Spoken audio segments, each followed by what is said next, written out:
Malaua aukeraturiko lehen eskolan sartu dira. Bildarratz hezkuntza sailburuaren esanetan, segregazioarekin bukatzea da lehentasunetako bat, eta gehitu du diru publikoz orainduriko ikastetxe guztiek batera lan egitea ezinbestekoa dela. Sailburuaren hitzetan, ikastetxen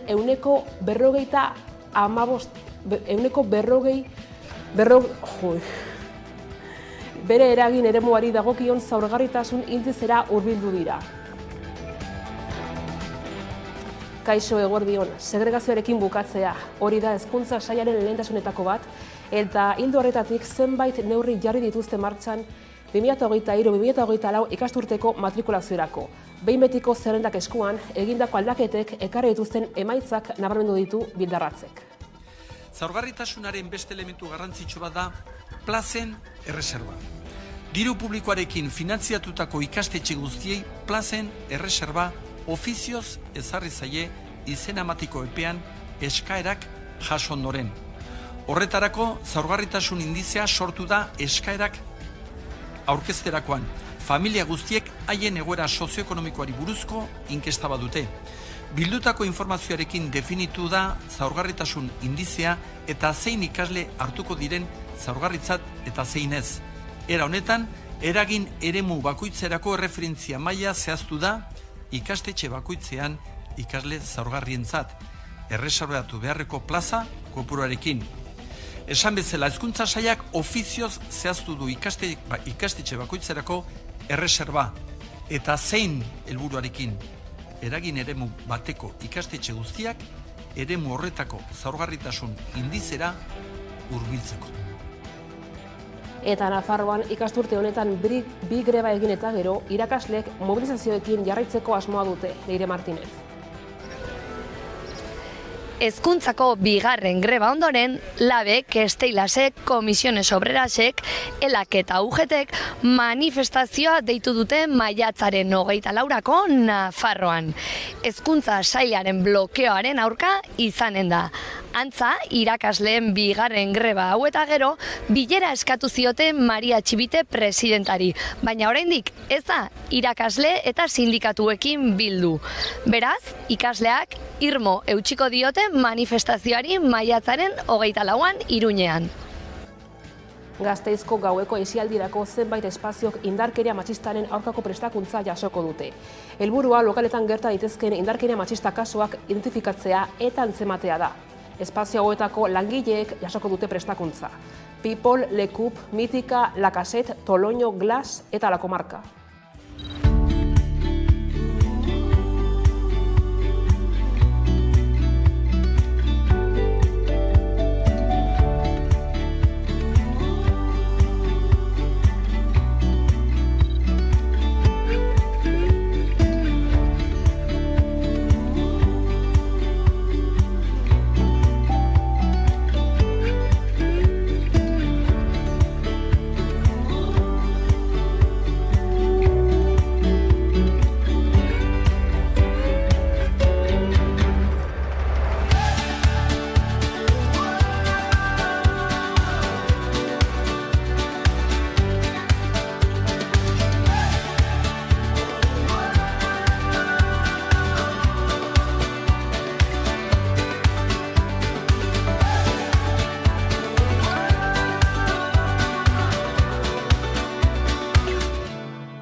Telesforo Monzon laborategiak naziometroaren 5. neurketaren datuak jaso ditu eta honen arabera herritarren erdiek uste dute osasun publikoak baliabide eskasak dituela. Besteak beste 10 herritarretik 7 uste dute aurrez aurreko hitzordua eskatzeko aukera okertu egin dela. Osasungintzari dagokionean, herritarrei galdetu zaie ea osasungintza publikoaren edo pribatuaren alde dauden. Eta herritarren gehiengoak osasungintza publikoaren aldeko jarrera erakutsi du, eta etorkizun batean osasungintza erabat publikoa edo gaur baino pisu handiagoa izatea nahiko luke. Aurreko neurketetan bezala, baiezko edo erabakitzeko eskubidearen aldeko jarrera kontrakoaren hirukoitza da. Espainiatik eta Frantziatik independizatzearen inguruan galdetu dugunean, neurketa honetan aurrekoetan bezala, kontrakotasuna izan da proportzio altuena izan duena, 42%.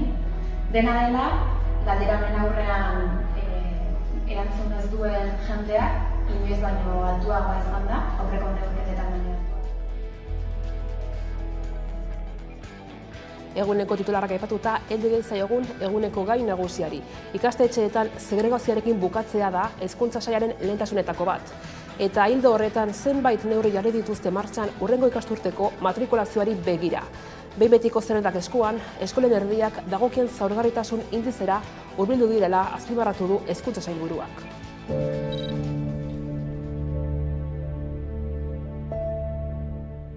Hezkuntza sailak ofizioz zehaztu du ikastetxe bakoitzerako erreserba. Erronka sozial bat dugu aurretik eta hezkuntza ere inplikatu egin behar da. Diru publikoz ordaindutako ikastetxe guztiek batera lan egin behar dute. Gizarte kohesionatuago baten alde, ikasle guztiek aukera berdinak dituzten hezkuntza sistema baten alde. Beraz, denbora eta egonkortasuna behar dira, eta aldi berean, hurrengo aldaketetara egokitzeko malgutasuna eta gaitasuna.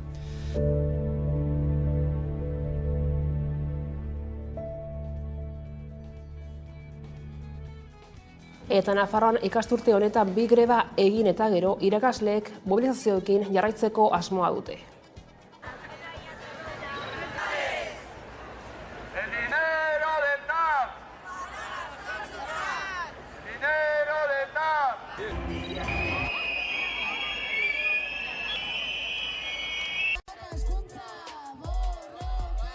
Lortzen ari gara, gora irakaskuntza borrokan! Irakaskuntza borrokan!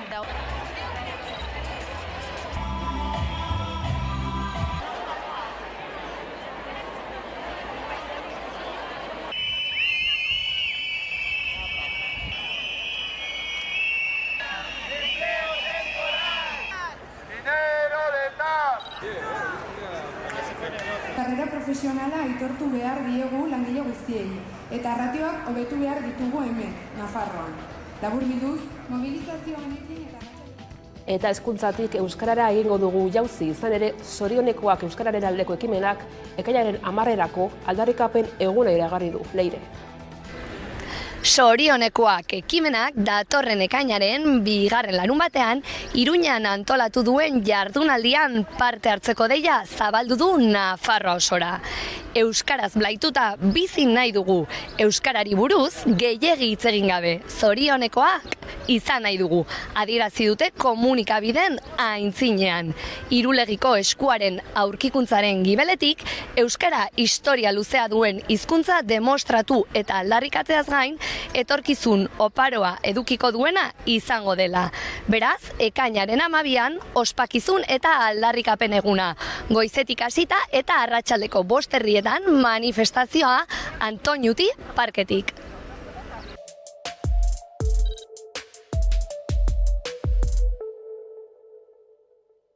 Duela gutxi, joan dena astean, aurkeztu genuen kanta, esku bat. Izugarrizko kanta polita, bere koreografia eta guzti, eta orain ja dena prestatzen ari gara ekainaren 10erako mobilizaziorako.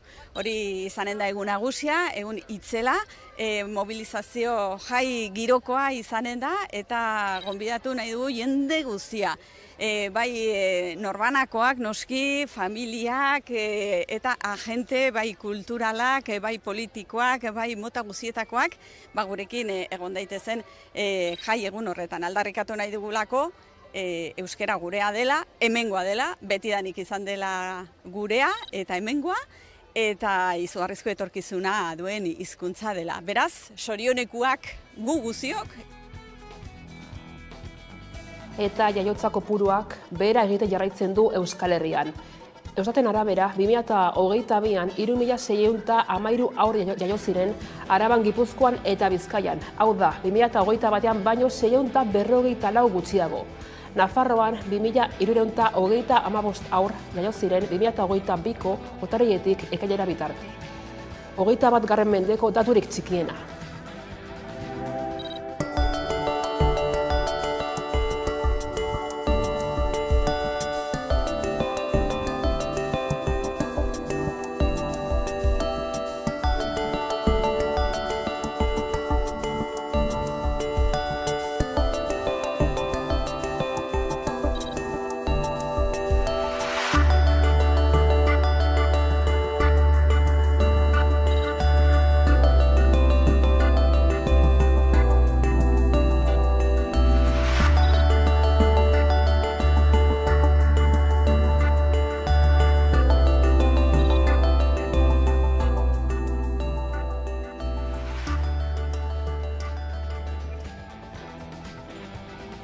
Eta Araban saskibaloi entrenatzaile batek adingabe bati ustez egindako sexu erasoa ikertzen ari dira Gasteizko epaitegiak.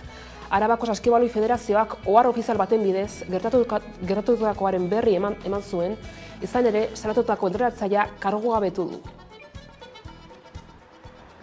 Arabako Saskibaloi Federazioak jakinarazi du erakundearen parte den entrenatzaile bat ikertupean dagoela ustezko sexu eraso batengatik. Federazioak adierazi duen informazioaren arabera, adingabe batek ertzaintzaren aurrean salaketa jarri du entrenatzaile baten aurka, 2021-2022 denboraldian egindako sexu erasoa egotzita.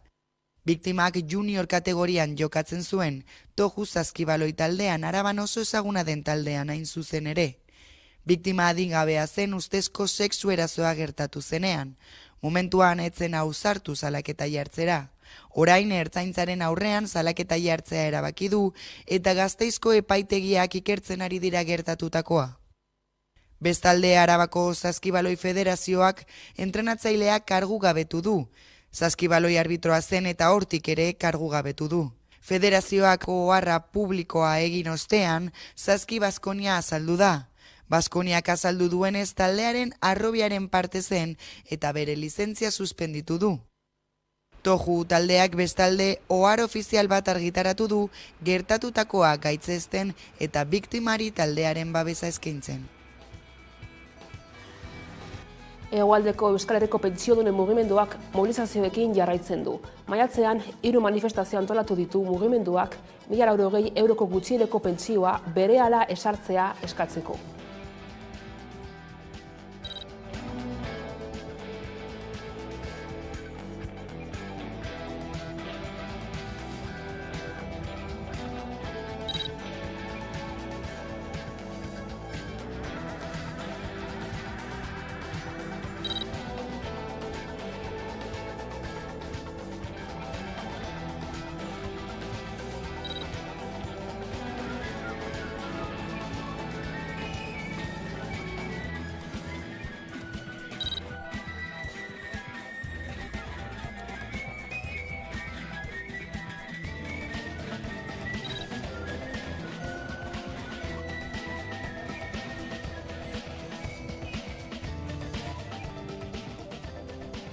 Martxoak 3ko memoriala jasoko duen parrokiaren lursaila erregularizatzeko tramitea onartu da.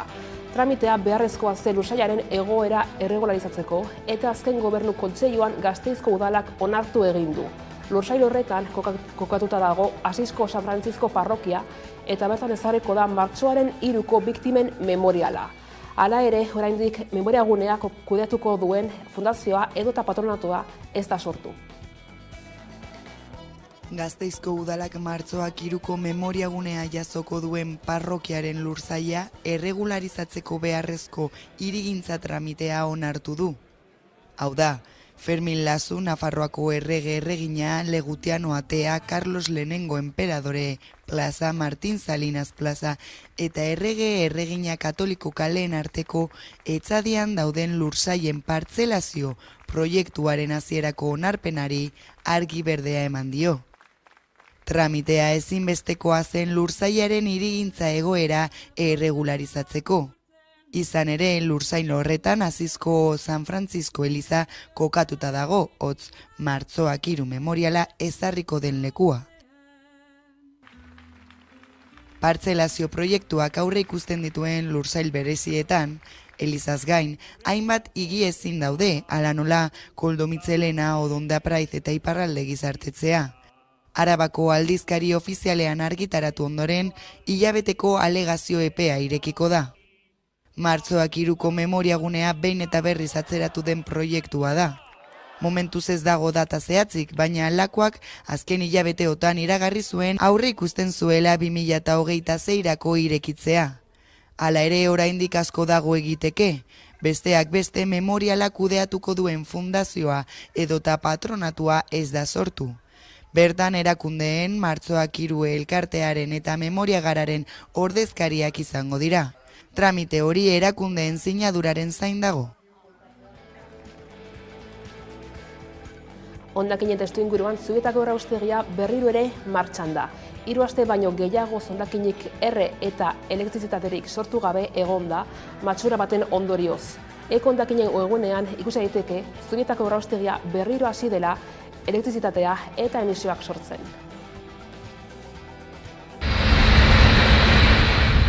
Apiril erdialdetik Zubietako erraustegiak ez du elektrizitaterik sortu, ez da emisiorik ere. Beste behin matxura baten ondorioz geldirik egonda 3 bat astez, baina dagoeneko konpondu dute eta berriro ere martxan da. Egunero hondakinen webguneak aurretratatutako hondakinen tonen eta hori valorizazio energetikoaren datuak eskaintzen ditu, baita bi errausketa lerroetako eguneko emisio balioak ere. Informazio hori 24 ordura ezabatzen da eta aurreko datarekin eguneratzen da. Duela 3 astetatik valorizazio energetikoa 0 izan da, eta ez da emisiorik sortu, baina maiatzaren 7tik abian da berriro ere. Astearte honetan, astelaneko datuak argitaratu dituzte. Bertan ikus dezakegu 374,78 tona hondakin pretratatu zirela astelenean, eta hondakin horrekin 305,69ko valorizazio energetikoa sortu dutela. Erraustegiak 3 urte beteko ditu datorren abenduan, eta proiektuarekin hasi zirenetik ez da matxura izan duen lehenengo aldia. Beste hainbat akats ere izan dira bertan. Besteak beste Labe Galdaretan 2 errausketa lineatan arazoak izan zituzten, homologaziorik ez zuten eta programatu gabeko geldialdi etengabea jasan zituzten. Bestalde transformazio elektrikoak ere huts egin zuen, etengabeko goraberekin. Bestalde gogoratu behar da Zubietako erraustegiak kutsadura muga 2000 altz genditu zuela, hala ikertu zuen Ekopol ikerketa taldeak. Gorka Bueno ingeniariak sinatutako txosten zientifikoak Zubietako erraustegiaren legez kanpoko funtzionamendu kutsatzailea frogatu zuen. Txosten zientifiko horren arabera 2020 eta 2021ean 2023 gainditze gertatu ziren emisio muga balioetan. Eta horietatik erdiek oso erreaktiboak diren gas multzo bati egiten zien erreferentzia. Horrez gain lehen 2 urteetan instalazioak programatu gabeko 240 geldialdi izan zituen. Testuinguru honetan Zubietako erraustegia ikerketa judizialaren pean dago, ingurumen delitua egin delakoan. Bestetik, lehenengo Elhuyar Zientzia Azoka Steam Gipuzkoa ospatu da Tolosan. Elhuyarrek eta Kutxa Fundazioak antolatuta Gipuzkoako 10 ikastetxeetako 100 gaztek ikasturtean zehar landutako 23 proiektu ikusgai izan dira Tolosako Alondegia plazan.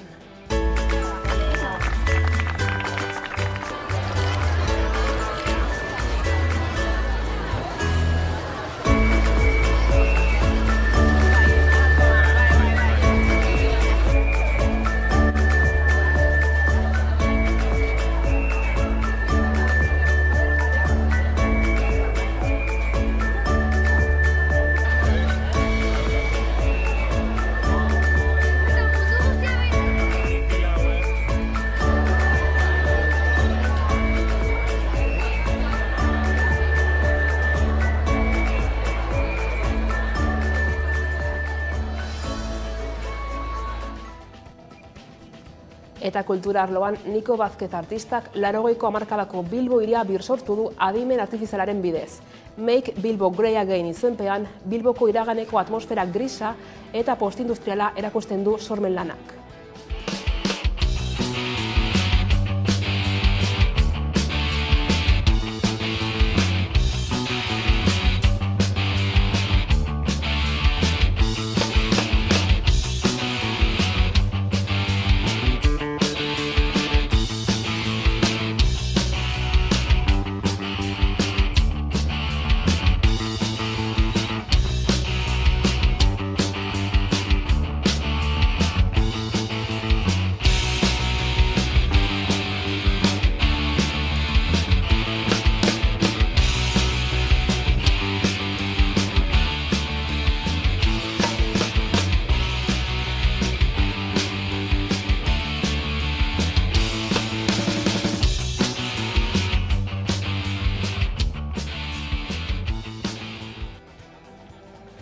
eta kiroletan Osasunako Errege Kopako finalaren ajearekin daude oraindik Iruñean. Ez da hala, Leire? Osasunako jokalari eta zaletuak bestondoarekin daude oraindik. Kopako partiduan Real Madrilen kontrako porrotak ez die ospakizuna galarazi eta jokalari eta teknikoei harrera egin diete, harrera instituzionala eta zaleena atzo arratsaldean udaletxean eta Nafarroako jauregian. Inoiz baino gehiago Osasuna fenomenoa gorritz bestitu ditu Iruindar eta Naparrak.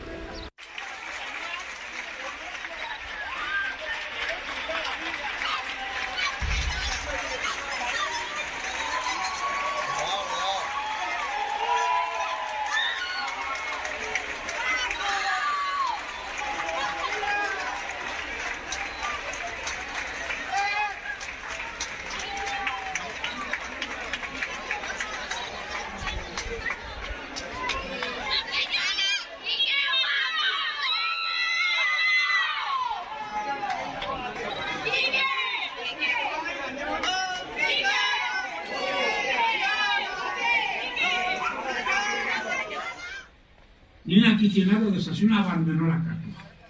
Todos se quedaron para recordar a los jugadores su enorme esfuerzo, para darle las gracias por habernos hecho soñar. Es la primera vez en una final que he visto más a la afición del subcampeón que a la del propio campeón.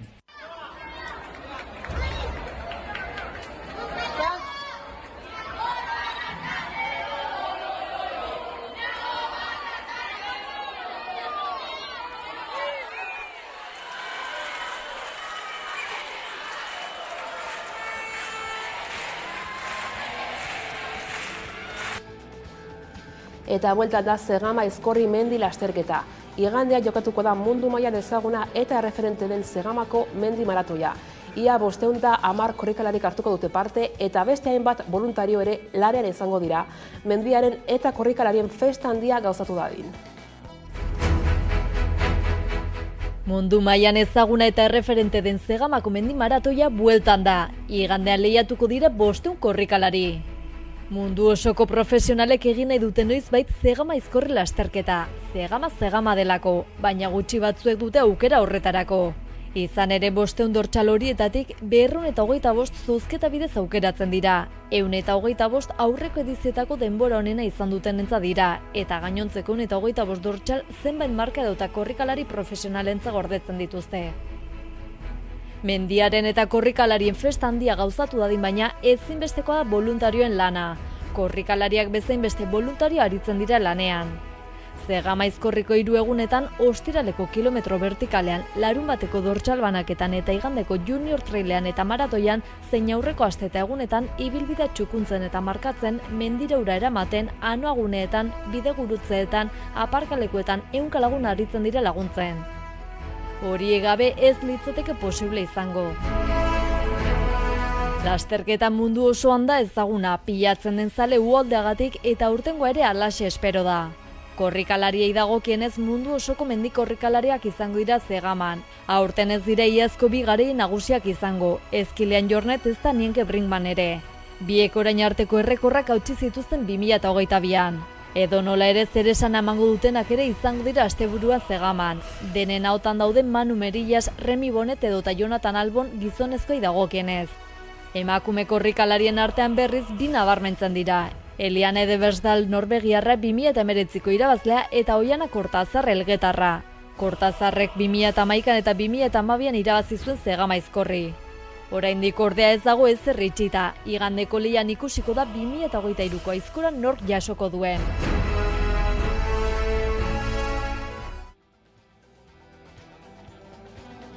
Eta eguneko elkarrizketari tartea zabalduko diogu orain.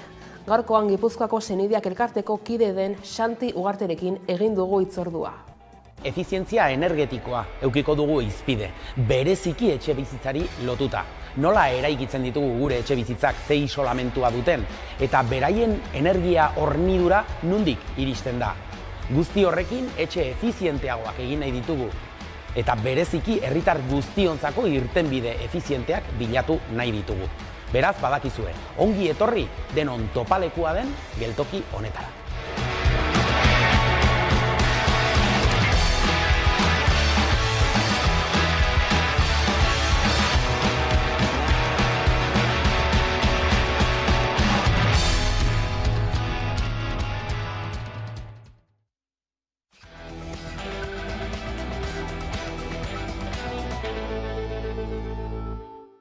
12:30 iritsi direla heldu zaigu eguneko elkarrizketa nagusiari heltzeko unea, eta horretarako hemen dugu gurekin Santi Ugarte, zaintzak demokratizatu dinamikako partaidea, kidea, kaixo eta ondo etorri.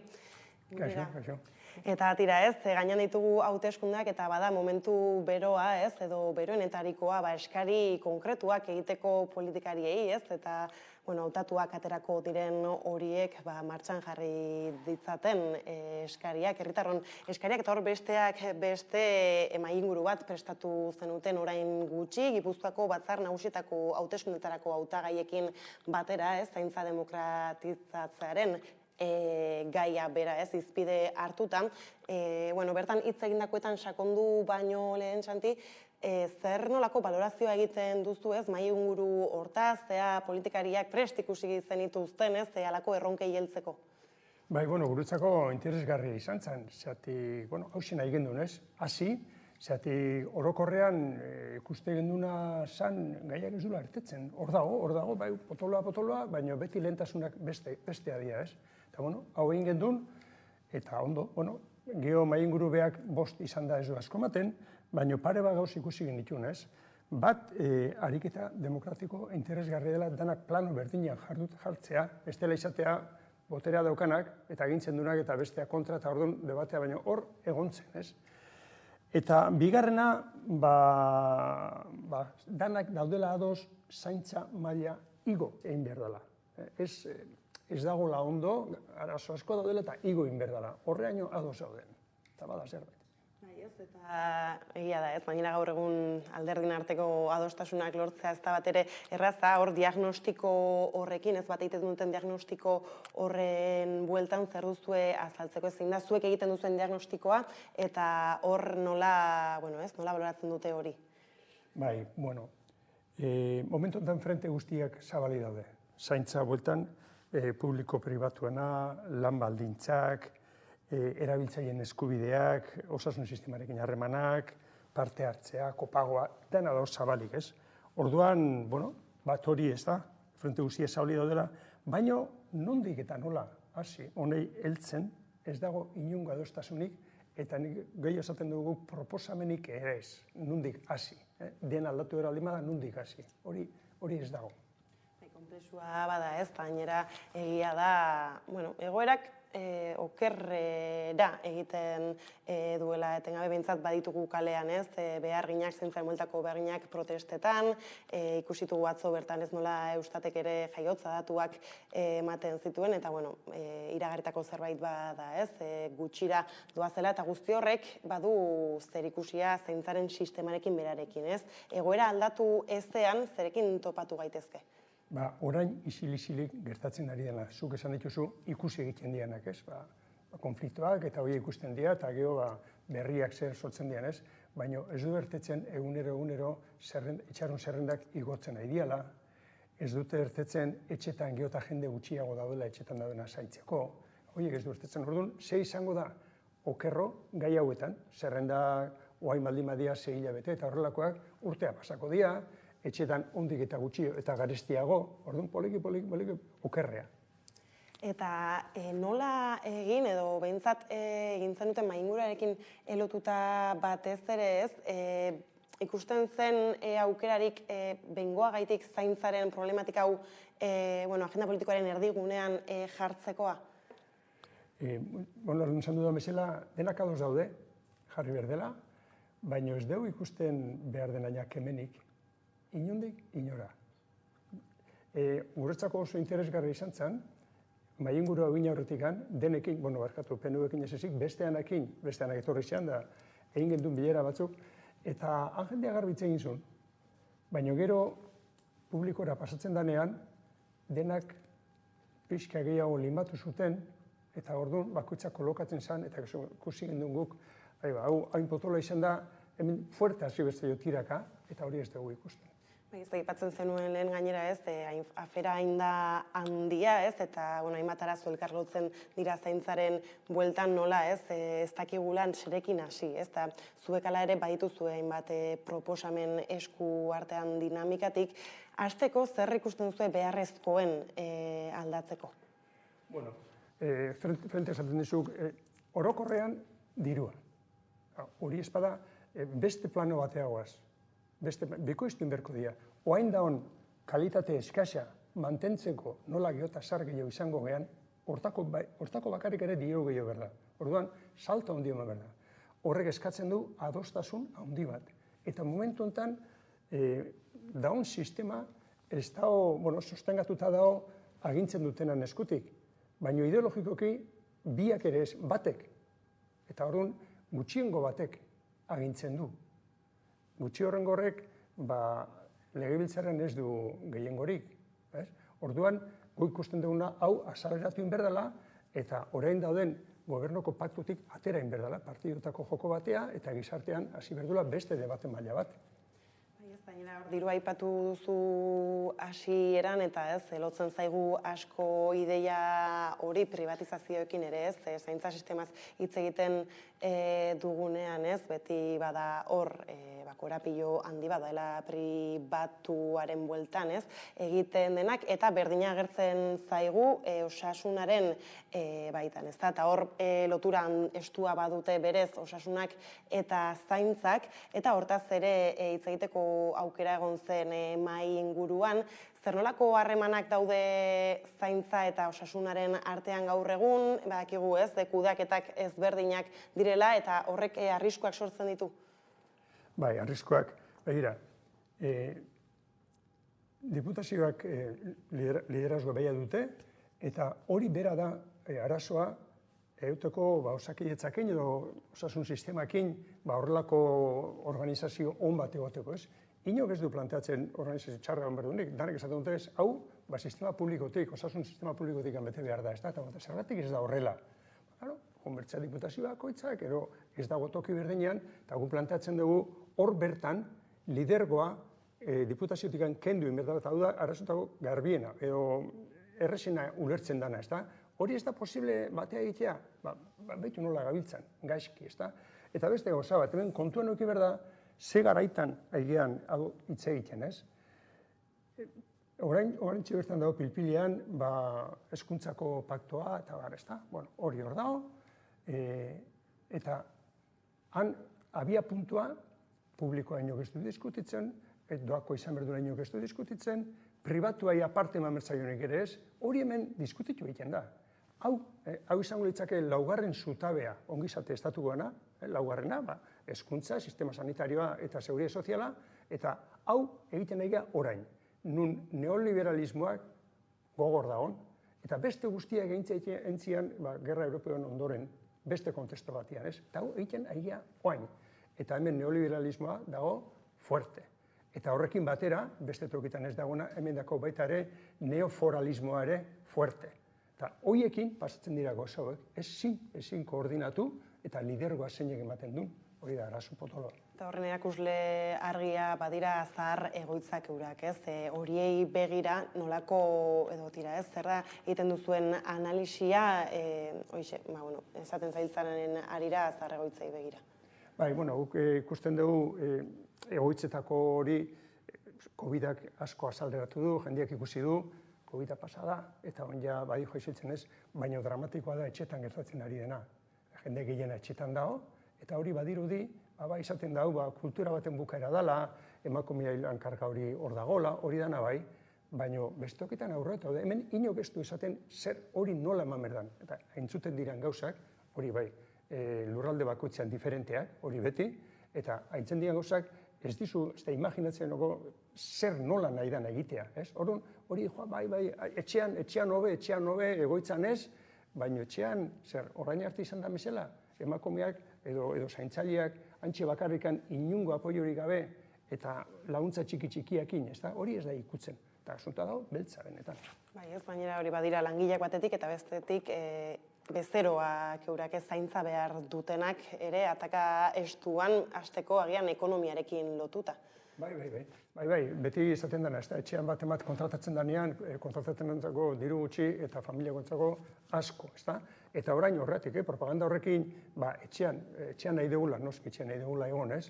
Baina ez dago nundik abiatu eta konsenso minimo batzu. Orduan, egin berdan aldaketa haina handia da. Eta ez dago klaru ez da ere nork lideratu behar duen. gu plantatzen dugu hori legebiltzarrak izan behar dula, handik hasi behar dula debatea, baina hori bera ere paktatu egin behar da nola hasi. Transizio bat egongo dela ikusten da, derrior, golpea ezin diago zauek aldatu, baina abiatzeko puntua ere hori paktatu egin behar da, eta ez dago debatea.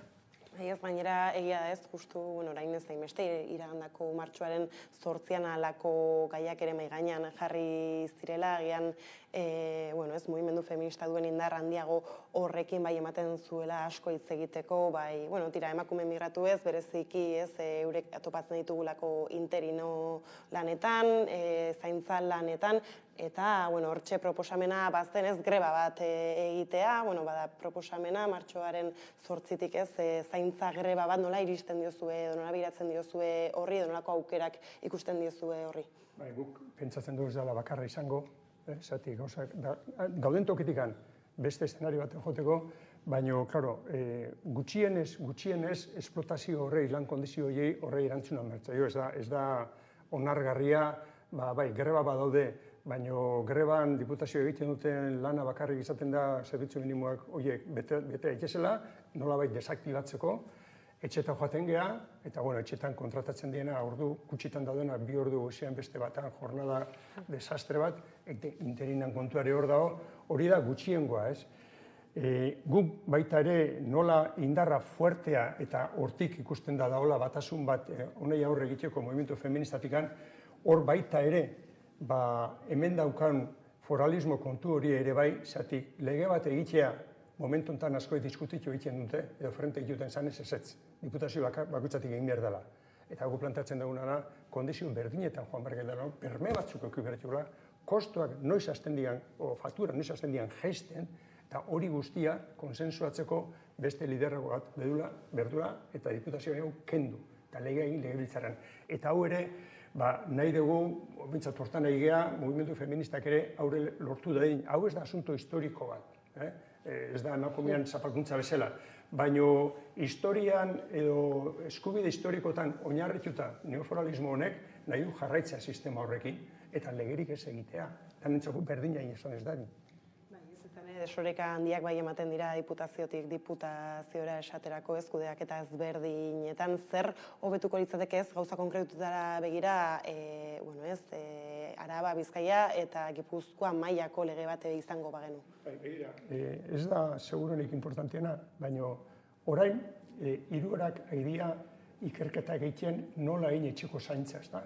Bakoitza beraldetik ari da egiten. Ekartzen dituzte kanpotikan, olako jende importantea, eta bakoitza bere ekartzen du koinziditzen inoiz. Zer dela eta aurrera begira ari baldin magea, hori ez du lertzen ino, baina horrela esintzen nahi dira. Eta gaina dirua jarrita, eta olako eszenario elegantetan, da dirala zerbait egiten, da hori dana ez da, eta hau ez da ulertzen, baina egiten ari dira. Ez baina horrekin ere izan kuotak, soldatak eta barrak ere ezberdinak izango dira lurraldez lurralde. Noski. Eta gau zergatik ematen dio honei horlako garrantziak. Gure elkartetan dagoen jendea, gaudenok, gera soldatatik edo pentsio batetik bizigenak. Gu bertu eskubideak, legean idatzita. Zer etorriko zaigun, zenbat kostatuko dan, goraka jungo dian presioak, beraka jungo dian, itxaron zerrendan gaudenian, zergatik ortendu berdeun eta ez administrazioak, horrentzen hori maitu, egon goia beti, ez da? Orduan, eskubide horiek egon berdute garbi eta denentzako berdina, ez?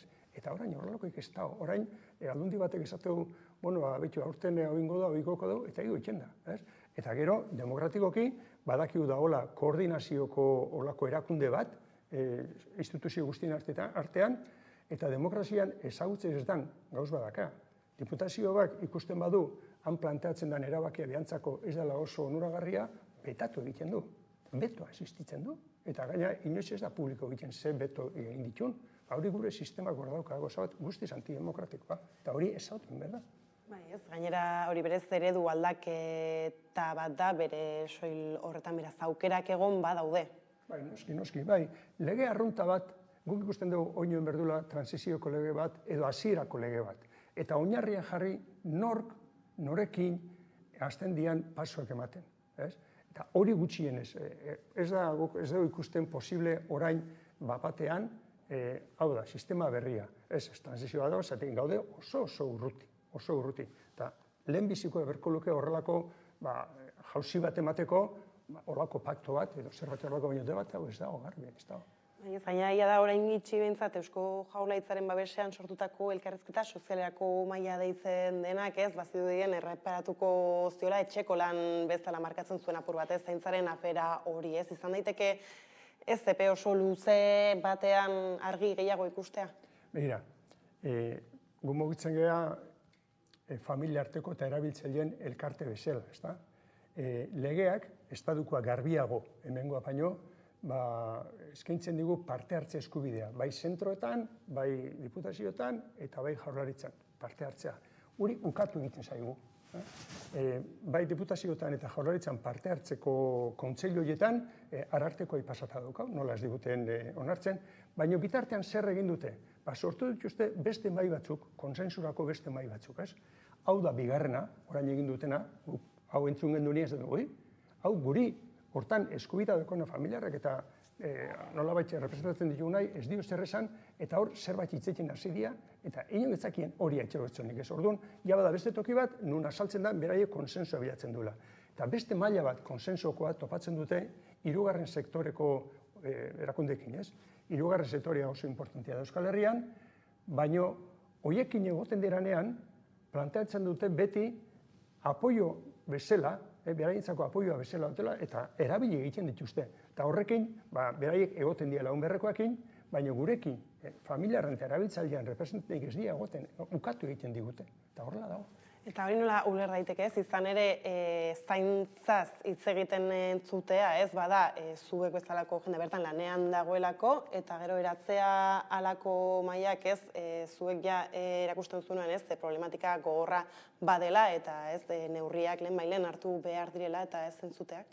Horrela da, guri bilera, hau bai gertatu dena 3 diputazioetan da Jaurlaritzan, ez? Lehenbiziko bilera jun izan gehanean galtzaizu gur parte hartzea esaten dezuet, zenbati ordezkatze zuen. Guk aldegu nahi, baina beste inor ez da juten zentro eta jendiek egotea.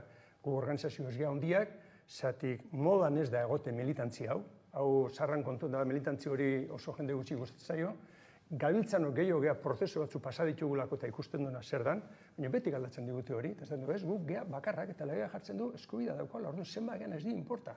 Gehiago gaina, egin berezuten dazuk errestu eta guri gastoak eta gauza batzu finantziatu. Ezin geha jendeak kota eskatzen jardunan daukanean pertsona bat, familiarteko bat egoitza batean, ez? Da trantze hori pasatzen, ez? Eta hori dago oso, ez da ezagutzen kanpora, baina dago, hau ez da gauz demokratiko bat. Ez bintzatea, hasieran esan duzun horren arira ez, nola zaintzak dituen arrakala hauek ez, lehen pertsonan bizitzen ez ditugun momentura arte agian ez garela konturatzen hor, arrakala handiak ikusten dituzue agian belaunaldi berrietara kontu hauek azaldu ez, eta agian gizartea gehiago astintzeko? Bai, sartzea eta bajatzen juta eta hori ez da modan, inoiz da normalian gizartea biziga bestaldea behira, ez da, baina hori bai dela gozoet prestatzen joan berdana, ez. Guk ikusten dugu panorama eta beltzagoa dela, pentsatzen dugu hau gizarte baten zerbitzuak eta berrian bermeak izan berretuela jendea bildurrakin ez dedin urre hau nola izango nahi zaindua, zeinek zainduko nahu, etxean ez da katinor, diruak kendu egiten dute hori guztia, ez da. Eta leheno esan dizutena, orain, hau trasladatu ezkeo hezkuntzara, hemen egiten nahi dena da, hezkuntza pribatu izango alibizela, zure semea, diru bat, eta nahizun tokira mantzazu pribatu aldin badare. Hori plantatzen da zutak, ezin laike ez da, hor nor kartetzen du ondo, dirua dutenak, baina publikoa dana, askoz eskazagoa da. Beira, Gipuzkoan publikoak egintzian oindala urte batzuk, udalekoak ziren egoitzak, ez? Horrein dia aldundianak, eta ja udalak eta erabiltzaileak ez dakit aie publikoa denik udak eta sartu dute pribaua goiti bera, eta horren ez du existitzen gu jute batzen zaite, publikoa da, jun alkatena esatea, ze pasatzen hemen ez. Atzo, alkate batek esatezean, publikoa den, hau Gipuzkoan, publikoa den errezentzi batean, beraiek herrian otxura zutela urtean behin festa bat egitea eta gerturatzea, horrelako asko itxezionak, eta enpresa pribatu esan zion ez. Ez daukela autorizazioak, enpresa hori Zaragozakoa da, eta ez daukela autorizazioak, publikoa da, eta hori pasa inda. oinala egun gutxi. Bai, izango da, errepikatzen den behinez, kudeak eta arlo pribatutik eramaten denean. Hala ere, hori berez, tokiak eurak publikoak diren enean erreza beharko luke ez, alakoak gelditzea edo... Publiko baldin bada, lehenbizi alkateak esan berriko, nola, bai, hori diputazioa baina publikoa da, ni banoa, ez, eta hau ikusten da, egia da, udaletik ere asko utzi dela diputazioak egin dadin, naiz eta eskumena behaien izan, orduan nik uste lagatze prozeso bate badaola hortik, ez? Eta benetan ikusten dugu fuerte sartu behar dela, eta lehen esan dizutena, ez dugu ikusten inor, banak haute zanean dana dute, arazoa, baina arazoa ikusten dute, ez? Agintzen nahi dianak, horretik nahi horren beste jende kanpotik ekartzen, baina dauden tokitikan eta aldan gutxienak gaztautan nola inberruten, hortxe, aguanta, baina badakite zer da honez. Eta bestaldetik ikusten duena da, aurrean daudenak, bai, baina gogorregia eta jungo algea, sartuko algea, horrako konfrontazio bat jungo algea. Eta horretik diot, neoliberalismoa eta neoforalismoa dauzkau, eta horiek pultzazu txikiekin ez ditugu usatuko. Oso konfrontazioak asunto batean joan behar du. Beraz, mai ingura bueltatuta ez, Gipuzkoarako hautagaien artean ez, justu agian hitziterako orduan doakotasunaz, publikotasunaz ere gatazkak izango ziren. Bai, konsensua hitzetanek erabili zuten, ez? Konsensatuen erdara, ez da? Eta hori ondo dago. Baina hori ondo dago gauza gertu daudenean, ez? Hain urruti daudenean, lehenko ejemplora noa, ez da? Hezkuntza sisteman. Bai, konfrontazioa dago, pentsa, ze diskusio daudena azkeneko guntan, ematen zuen hau gazi joala eta badaude. Bai, baina zertan gaude adoz. Hori trasladatzen bada, zaintzara, konponduta dago gaia. Betu nun gauden, ez? Orduan, horrea iristeko konfrontatu gabe, hau da, paktotxo batzuk eginda eta hau pixka dotore hau jarri eta txukuno eta bar horrekin bada, edo sartu inbergea, ez? Diru asko berda, hau bere tokian jartzeko. Eta diru asko, dirua sortu inberda, edo beste tokitatik kendu, horrela da. Ez, kudeaketaren aldaketa eta zentzu horretan, esaten duzunaren bide horretan hasteko ez, Gipuzkoara begira kontseilu baten eraketa ere proposatu duzu ez, iraupen luztekoa, zeintzaren bueltakoa, zein da proposamen hori zehazki? Horrekin, zan transizio bat egiteko, ez da, hau berez lege bat eta bar, baina, egunari eutzin bertzaio, eta urte horren atzetik burrengoa dator, eta jendia goitzeta goten da, eta egiten da, eta bizita hori, ez da. Orduan, gustatzen dugu, bintzat, eman dezaun jauzio bat, urratz bat, ez? Eta egin dadin kontseilu bat zaintzakoa soilik. Hori da beste arazo potolo bat egutzen duguna, gizarte zerbitzuak.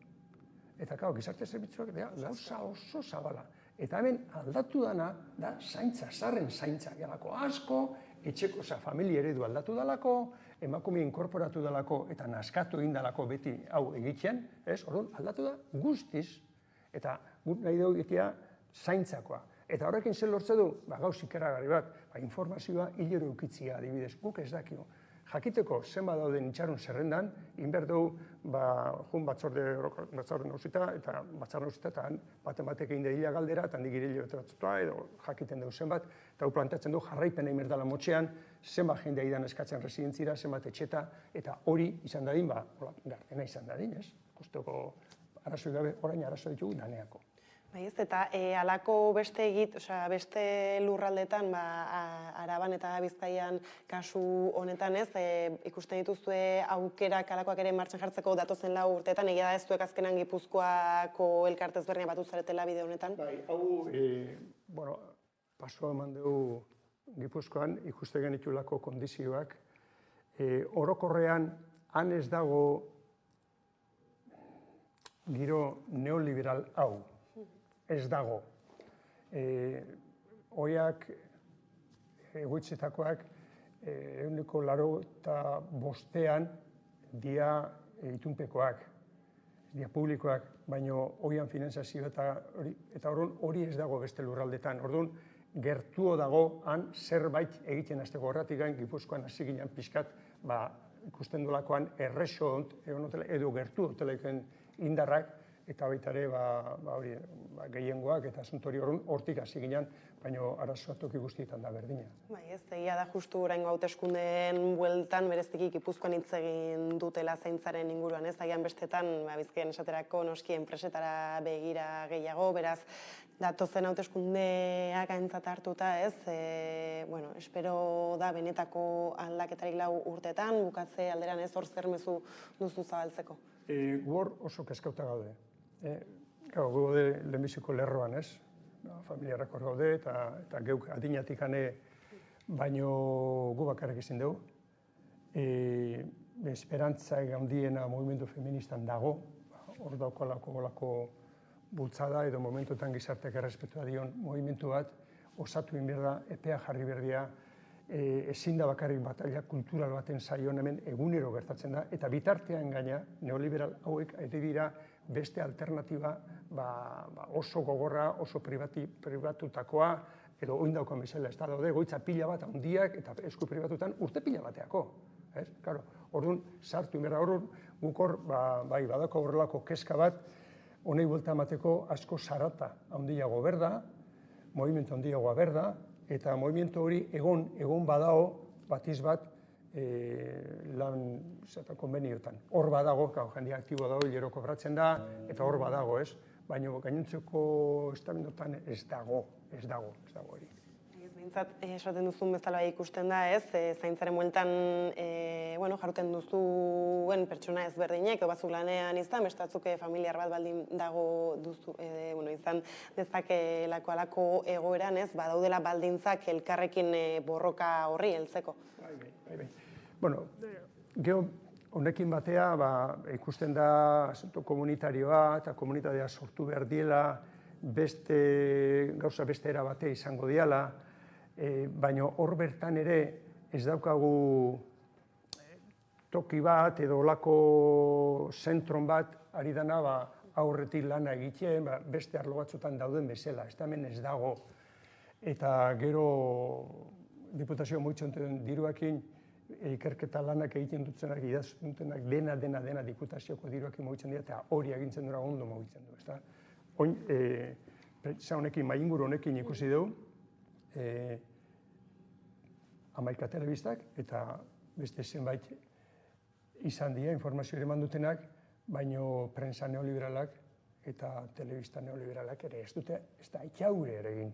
Berria izan den gauza bat, zerbait interesante izan dena, eta berria, eta danak abizeta zauden, ez da itxau ere. Orduan, badakigun horren kontra, egian, ez?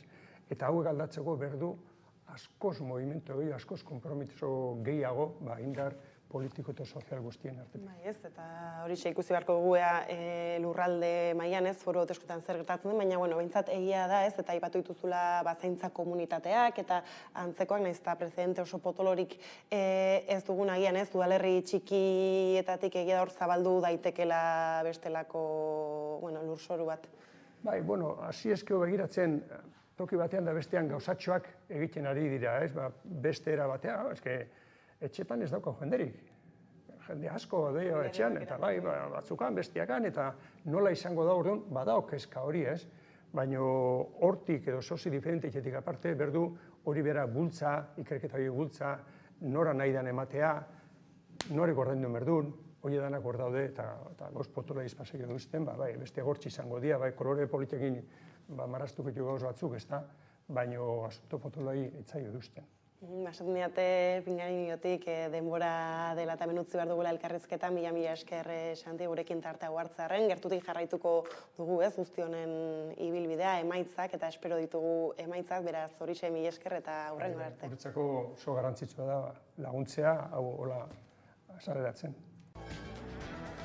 Eta horrela iritsi gara albistegiaren bukaerara, besterik ez gure aldetik, horiek izan dira gaur, eguerdiak gurean gaur utzi dituenak. Gogoratu guztiak eta gehiago nahi duzuen aldiro, 11.eus atarian daudela eskuragarri. Gero arte ondo izan.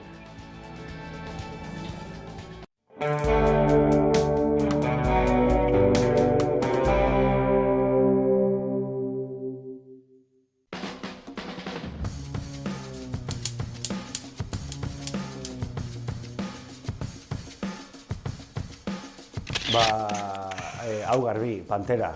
nire nahiak ekarrizun kaseta etxea, eta izan zen revoluzio brutala, gauza berri bat, izan zen beste mundu berri bat irikizin, eta metal munduan nago gehien bat igual behaiagatik.